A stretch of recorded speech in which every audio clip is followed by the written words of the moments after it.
Day, Josh. Oh, it's my pleasure. So I want to hear all about Temperance Beer Company, which, first of all, starting off with the name, already hilarious, already a fan. But before we get there, I need to hear about your first ever alcoholic beverage, the first domino to fall into the place of the brewery. So I feel like I was actually given like cans of whatever old style when I was like a toddler and sat outside in a lawn chair with my dad and his friend. And I too like to drink like a toddler. Yeah. And I think they were just 12 ounces then, but and fell asleep in the, and I asked my dad that. He's like, no, that's not true. That never happened. I'm like, huh, well. A likely response from a parent who does not want to feel irresponsible retroactively. Yeah, I felt like there was a picture of me, I mean, I think when you're that young, it still counts as napping and not passing out. So we'll go with that. I don't know when that line gets crossed, when it becomes passing out, but like, I feel like we should always just call it napping and then we'll feel a lot better about ourselves. Oh, for sure. Yeah, I did that actually in college. So this is not the first, but it was my first year in college and I fell asleep in the hallway on the floor. And the next day someone's like, oh, you passed out. I was like, no, I fell asleep on the floor. Yeah. It's a floor nap. That's different. Yeah. This is all calculated. So, okay. So then you're drinking old style as a toddler. Mm-hmm. Very much proof.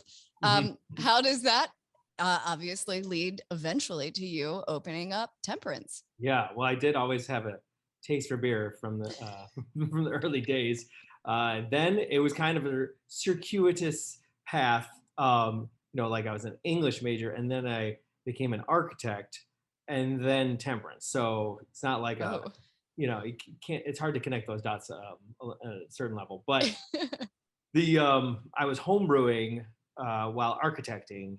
And is that the verb to architect? Yeah, not technically, but the English degree I think allows me to come up with new words. So anyway, so it was me and another guy, and we were working mostly residential stuff at the end of 2000s. So that's when the market crashed and everything, and everybody was like, we don't want to pay anything we're not gonna put any money into our home. So it's like, okay, we have no work anymore. Well, and then I was just kind of like naive enough to be like, I think I'll open a brewery because I have all this homebrew. No, that was great. It was great logic. Right? There was no way that was going to go wrong. Yeah, it's recession logic. Yeah. So then I guess I was blissfully ignorant enough throughout the whole process that I didn't know what I needed to. I didn't know the right things, I guess, in terms of like, if I knew that, then there's no way I would have done this. And if I knew that, yeah, you couldn't be paralyzed by stress because you didn't even know what to be stressed about. Right. Exactly. Yeah, absolutely. So we got to talk about the name Temperance. Mm-hmm. How, why, thank you also. Well, I'll give you as abbreviated a version as I can. So Evanston was dry until 1972. Some people still think it's dry. But so Northwestern was here before Evanston. Northwestern drew a 4-mile radius of dryness. The Women's Christian Temperance Union located their headquarters, I think moved it to Evanston, and that, that was like a great kind of atmosphere for them. So, and then Evanston, it was founded by the similar crew. And so they're like, all right, we'll be dry. And then, fun story about like why it became not dry. Basically, what I've been told is Holiday Inn wanted to build a hotel in town, and they had like a bar on the drawings, and then the city officials were like, what is this bar? And they're like, well, it's a bar. We're gonna have a bar in a hotel. And they said, you can't have a bar in Evanston. And what I like to think they said was, in return was, well, you can't have a Holiday Inn in Evanston. So the Holiday Inn is still there. So we know who won the argument. And we know that Holiday Inn is long known to be moral influencers. Yeah, they were pioneers in this town. Yeah. So anyway, since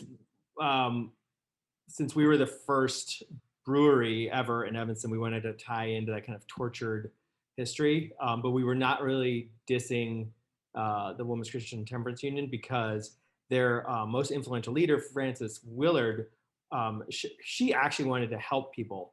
I think if she's blamed for prohibition, that's unfair. And so we're trying to help people too, make people's lives better as well, just with beer. Yeah. And I love that version of temperance, the one with beer. Right. If we could get more of that, the world would be a better place. So tell me what you guys have, I guess, on tap, literally, and like sort of your beer philosophy for temperance. Let's see. So we're sort of known for our Gate Crasher. It's an English style IPA. So that means it's like not super bitter. It's got some malt sweetness. It's really nicely balanced, and it won a silver medal. There's this thing, not everybody's a beer nerd, so I'll explain. There's this thing called the Great American Beer Festival in Denver every year. And it's, I believe, the largest and sort of most prestigious beer festival in the country. And we won a silver for that for Gate Crasher in 2014, and then a gold in 2016. So that's, I think, what kind of put us on the map. And then we've done a bunch of other English styles, and then kind of moved into other, like we have a few lagers now. Actually, the thing that I'm really excited about right now is we're going to release our Oktoberfest Friday. So yeah, and that is like, it's this beautiful sort of malty, but still a lager. So you get best of both worlds. And especially if I mean, I think IPA drinkers love lagers too, but for people who hate IPAs, then Oktoberfest is very exciting. So what do you guys have coming up for 2021?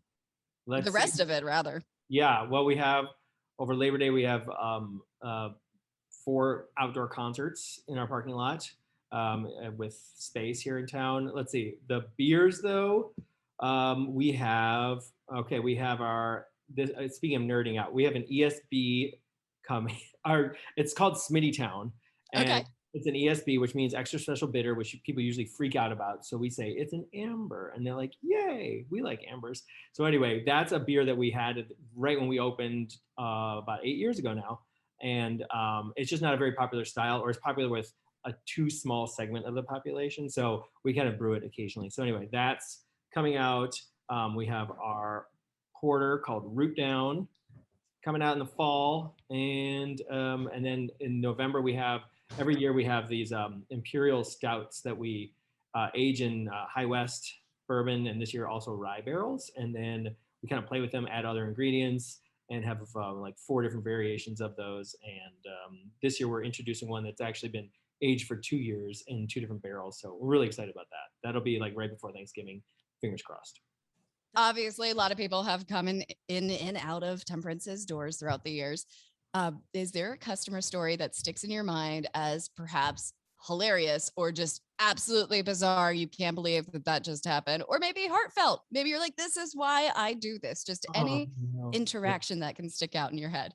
You can take a second to think about it. Okay, this is a favorite. And it's kind of, so right when we opened the tap room, I was working behind the bar for the first 6 months, and then during the pandemic, I worked a couple of shifts too, but mostly I'm not behind the bar, so I'm not like interacting with our gently lubricated fans, socially lubricated. But this is it isn't like heartwarming or anything, but we have a lot of it's always men. It's always men based on the way they're dressed and acting. You can tell that they've had some financial successes in their lives. I doubt they've ever worked behind a bar. And I love it when they would come up, especially when they found out that I was the owner, and they say, you need to do.